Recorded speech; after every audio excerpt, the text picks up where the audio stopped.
so this is going to be objective 13. We are going to divide by a monomial. What does that mean? We're going to divide by one term. So when you divide by a monomial and when we divide by binomials, we do those two totally different ways. So you will have to keep straight what we do when we divide by one term versus what we do when we divide by two terms. Okay? But today we're going to focus on dividing by a monomial. So we're going to start with example 1. Does everybody agree that we are dividing by a monomial? Specifically, what do we have here? We have a binomial divided by a monomial. So my question to you is, what's being divided by 2x? The 2x to the third is being divided by 2x, and? So everybody agree that the whole thing's being divided by 2x? So another way you may see this, and I would venture to say, okay, I don't know what kind of questions they're going to put on the SOL. They don't share those with us. But I would venture to say that one of your questions will be written out this way, the way I presented it to you.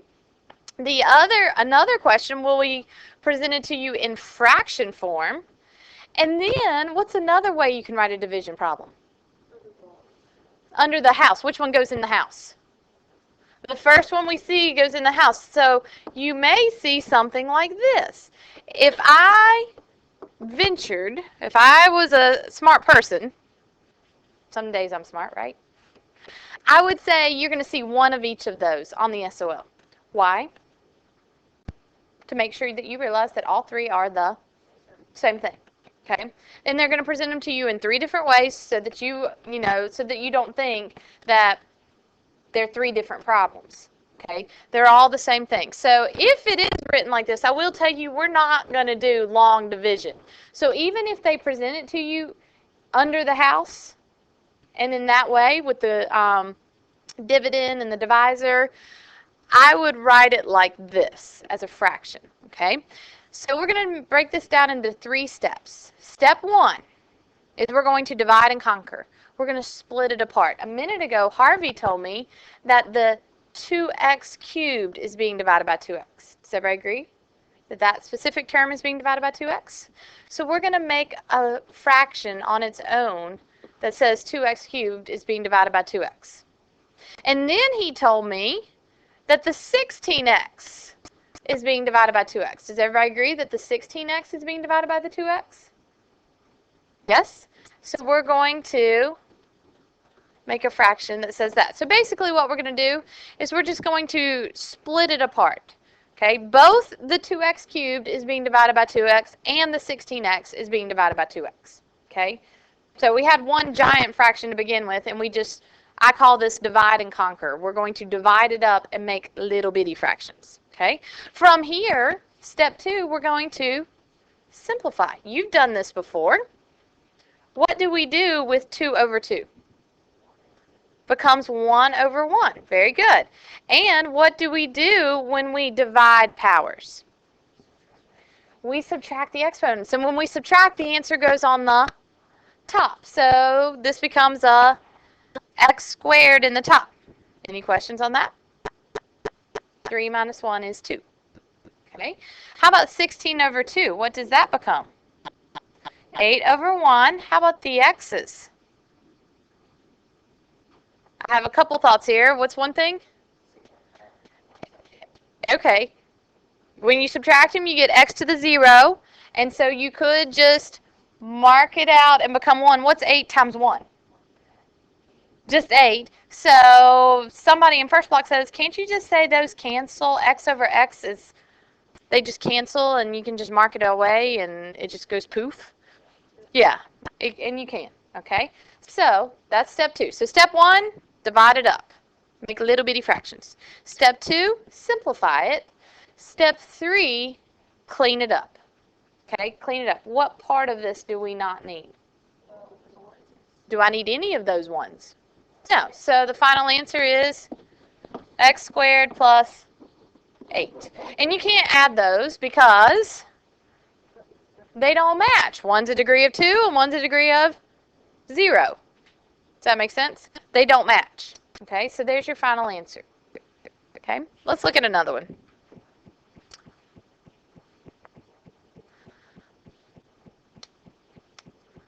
So,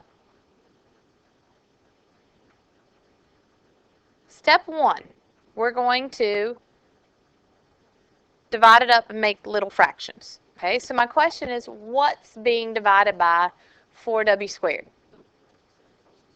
So start with the first piece. What specifically?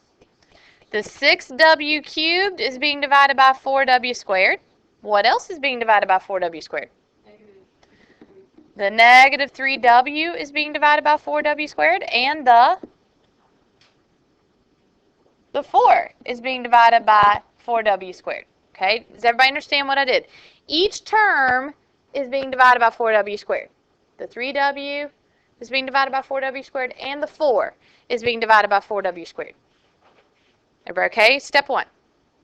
Step 2, we're going to simplify it. So what happens to 6 over 4? 3 over 2. And again, you can put this in your calculator. 6 divided by 4, math enter, if you need a little reassurance. Okay? Everybody understands the subtraction, right? And everybody understands that when we subtract, the answer goes on top. And, like, what's going to happen here in the middle if I subtracted? It would become a negative 1 on top, and then we move it through the magic mirror, and it becomes a 1 on the bottom. Okay? Now that we understand the technical way to do it, anybody up for an easy way? I got one up for an easy way. Anybody want some shortcuts? So there's another way to think about this. Now, if you like the subtraction and you like putting the answer on top and you don't mind if it's negative, taking it through the magic mirror, by all means, stick with that if you like it. Okay? But there's another way to think about it in the term of canceling. How many W's on top do I have here? 3. How many W's do I have on the bottom? 2. How many pairs will cancel? Do we all agree that W divided by W makes what? 1. So those cancel, right? They make 1. And W over W makes 1. So I could take out 2 pairs of those, right?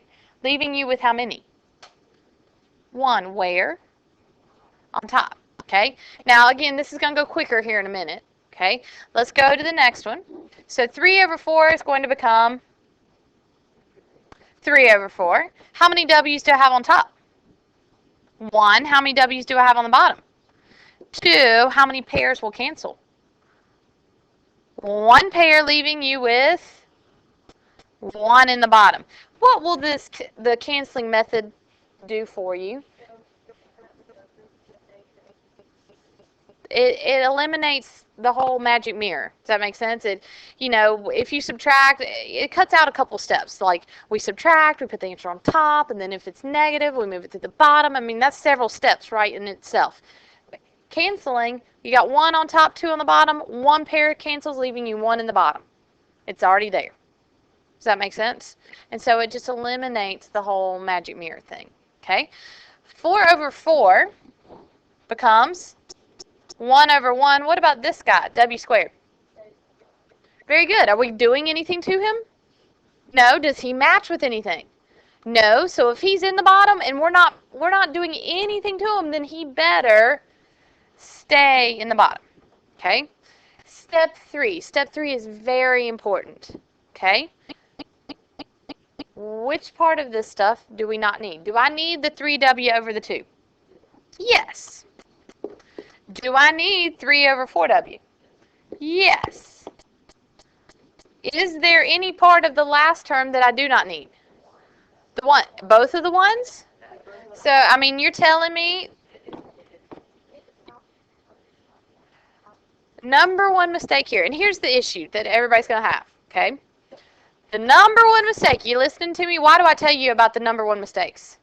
Because if I make you aware of them, then hopefully you don't make those mistakes. So here's the number one mistakes, is people put things in the top when they need to go in the bottom, and they put things in the bottom when they need to go in the top. And they put, you with me? It's the whole numerator-denominator thing. They put things in the wrong place, okay? Some people look at this and they write w squared. But if you write w squared, then that assumes that it's w squared over 1. That means that this guy's in the top. But where is he really? Where should he be? He should be in the bottom. So I agree. I don't need this one, but I gotta have this one because it's gotta have a head to it. Okay? So, and there is a difference between 1 over w squared and w squared over 1. We've talked about this like 1,000 times. There is a difference between having 8 whole pizzas, right, 8 over 1, and 1/8 of a pizza, 1 over 8. Okay, there's a big difference there. So there's your final answer. 3w over 2 minus 3 over 4w plus 1 over w squared. Okay, so what I'd like for you to do is I want you to just do step 1 for me. Set it up. Make sure you can get and set it up correctly for me. What's being divided by 2r?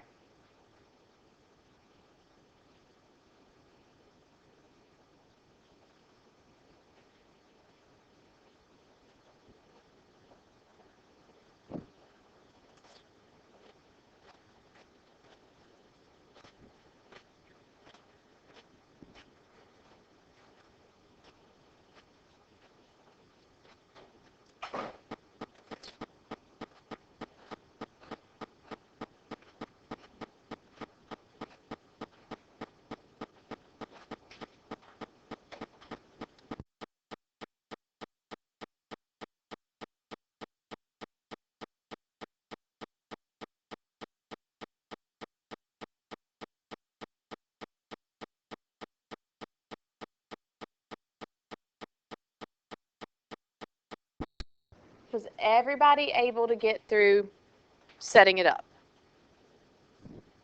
Everybody okay with that? From here, what do we do? Simplify. So I want you to take a minute and you simplify it. Okay? You take a minute and you simplify it.